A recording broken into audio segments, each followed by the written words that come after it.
భూమి పైన గొప్ప ఆస్తికర్త ఎవరు అంటే మొదటగా తీసుకుంటే బైబిల్లో అబ్రహాము.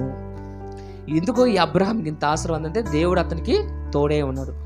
దేవుడు ఎందుకు అతనికి తోడైనంటే అబ్రహాము దేవుడు మాట వినేడు కాబట్టి, ఆయన స్వరం అని చూశారు కాబట్టి. ఈ రోజుల్లో మనం పరిశుద్ధ గంధం చూస్తున్నాం, అన్ని చూస్తున్నాం, కానీ ఆయన ఏమన్నారు? తన స్వరం. ఆయన యేసు ప్రభు కొత్త సంఘంతో మాట్లాడుతున్నాడు. ఏంటంటే చూసి నమ్మినవాడు కన్నా చూడకుండా నమ్మినవాడు ధన్యులు. చూసారా, యేసు ప్రభు ఈ కొత్త సంఘాన్ని ఎంత ప్రేమించి ఎంత ప్రేమగా మాట్లాడుతున్నారు దేవుడు వెళ్ళారా. చూసారా, ఆ ప్రేమను మనం ఎలా చేయాలి? చాలా జాగ్రత్తగా కాపాడాలనుకోవాలి. ఏం చేసుకోవాలి? చాలా జాగ్రత్తగా కాపాడుకోవాలి. ఒక సినిమా థియేటరే మనల్ని ప్రేమిస్తే ఎక్కడైనా ఆనందం వచ్చేస్తుంది. ఒక అధికారే మనల్ని ప్రేమిస్తే ఎక్కడైనా ఆనందం వచ్చేస్తుంది.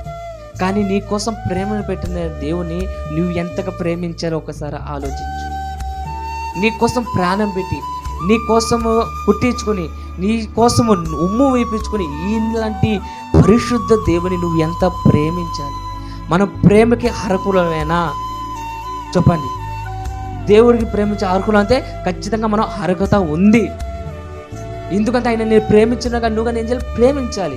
ఎలా అంటే ఆయన చెప్పిన మాటల్ని, ఆయన చెప్పిన సన్నిధానికి ఏం చెప్పాడు? ఆయన మొదటగా నీవు నా నీతిని నా రాజ్యాన్ని వెతుకు, నా మాటని విను, మొదటగా నీ దేవుడైన యెహోవాని యేసు ప్రభుని ఆరాధించు, తర్వాత నీ పొరుగువాని నీవు ప్రేమించు.